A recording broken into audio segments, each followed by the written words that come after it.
Magandang umaga, BSED Filipino. Ako nga pala si Binibining Angeline Fudut, ang inyong guro sa araw na ito. Pero bago ang lahat, kumusta ang iyong araw, class? Okay lang ba? Kung ganun ay mabuti naman. Para sa inyong attendance, sasabihin niyo lang kung para kanino ka bumabangon. Patid kong ang lahat ay narito, magaling dahil kayo ay present sa araw na ito. Bago tayo dadako sa formal na talakayan, sino muna ang makapagbabalik-aral kung ano ang tinalakay natin noong nakaraang tagpo? Ikaw, Binibini. Tama. Patid kong naunawaan na ninyo ang ating paksa noong nakaraan. Ngayon, mayroon akong inahandang laro na tinatawag na jumbled words. Alam ko na kayo ay familiar na sa larong ito. Ang gagawin nyo lang ay aayusin ninyo ang mga salita at kung sino ang unang makasagot ay mayroong puntos. Handa na ba kayo, BSED Filipino? Unang salita, tama. Ito ay kasaysayan. Kasunod, tama. Ito ay wika. Kasunod, tama. Ito ay formal. Kasunod, magaling. Ito ay paritikan. At ang panghuli, tama, Binibini, ito ay lalawiganin. Batay sa ating ginawang laro, ano kaya ang magiging paksa natin ngayong araw? Tama, maraming salamat, Binibini, may idea ka? Ang ating paksa ngayon ay patungkol sa kasaysayan ng wikang Filipino. Pero bago iyan, mayroon akong mga alintuntuni na dapat ninyong sundin. Una, humanap ng tahimik na lugar na walang anumang sagabal. Pangalawa, dumating sa takdang oras. Kasunod, maging magalang sa lahat ng oras. At manatiling nakamute, buksan ang inyong kamera. At ang panghuli, itaas lamang ang kamay kung kinakailangan. Pindutin niyo lamang ang hand button kung nais niyong sumagot. Kasaysayan ng wikang Filipino. Narito ang ating layunin sa araw na ito.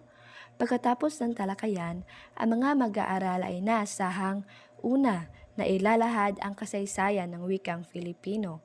Pangalawa, nabibigyang halaga ang wikang Filipino sa pamamagitan ng aktibong partisipasyon. At panghuli, nakagagawa na isang tula hinggil sa wikang Filipino. Kakamtan lamang ang mga layunin ito kung kayo ay maging aktibo sa ating klase. Maaasahan ko ba iyan sa inyo, BSED Filipino? Maraming salamat.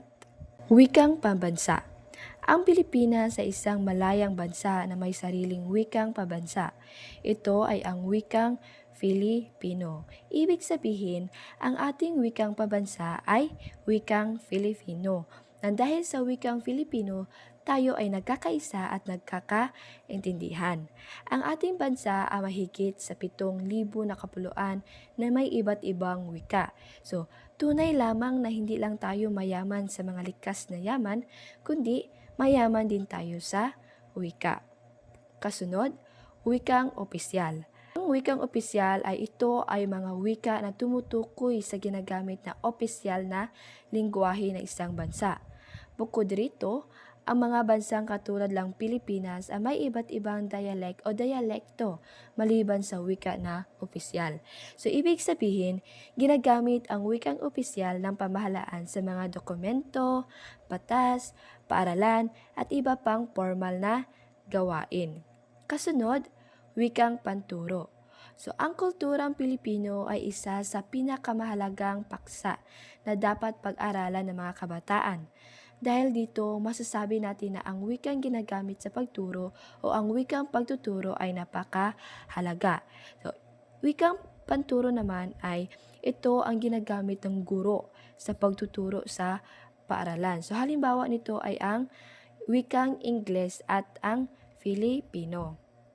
Sa bagong sistema ng paaralan ngayon, tinuturo na rin mga MTMBLE. So ano ba ibig sabihin nito? Mother Tongue-Based Multilingual Education. Ito ay isang paraan ng pagtuturo kung saan ang unang wika ng bata ang ginagamit. bilang pangunahing wikang panturo sa unang baitang ng pag-aaral.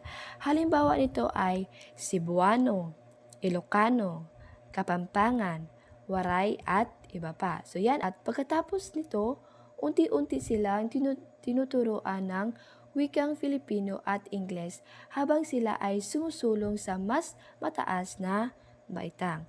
So yan ang mother tongue-based multilingual education. Kasunod ay estado ng wikang Filipino sa kasalukuyan. So may dalawang estado. Una ay mas tinatangkilik ang wikang banyaga. So sa nakikita natin ngayon o napapansin natin ngayon, maraming mga kabataan ngayon na marunong na magsalita ng wikang Ingles. Kung kaya't nalilimutan ang wikang Filipino. Kasunod ay malaking impluwensya ng mass media. So dahil sa mass media, mas lalong lumago ang wikang banyaga dahil ito ang kadalasang ginagamit ng mga tao sa social media.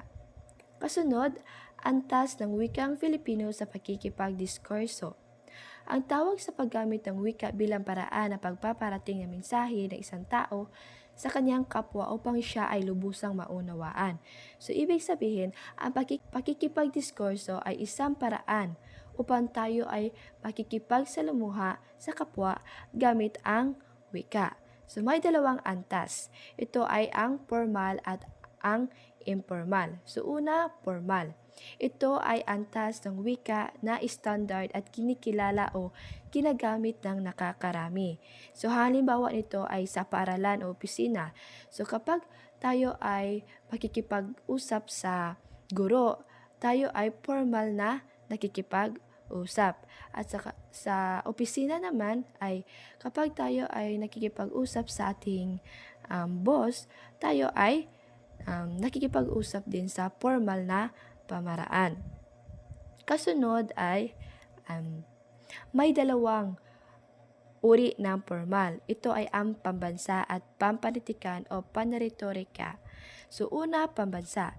So kapag sinasabi natin pambansa, ito ay ginagamit ng karaniwang manunulat sa aklat. So halimbawa ay anak. So ito yung pabansang salita. Sino ang makapagbibigay halimbawa ng pambansa? So ikaw, Binibini. Tama. So ang tahanan ay isa ring pambansa. Ay napapabilang din sa pambansa. Kapag sinasabi naman natin pampanitikan, ito naman ang ginagamit ng mga malikhaing manunulat. Halimbawa ay bunga ng pag-ibig. So sa napapansin ninyo sa pampanitikan, ito ay gumagamit ng malalalim na salita na may malalim din na kahulugan.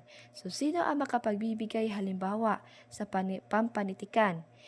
Ikaw, Ginoo, nagtaas ka ng kamay. Tama, kahati sa buhay. So, ang kahati sa buhay ay isa din o napapabilang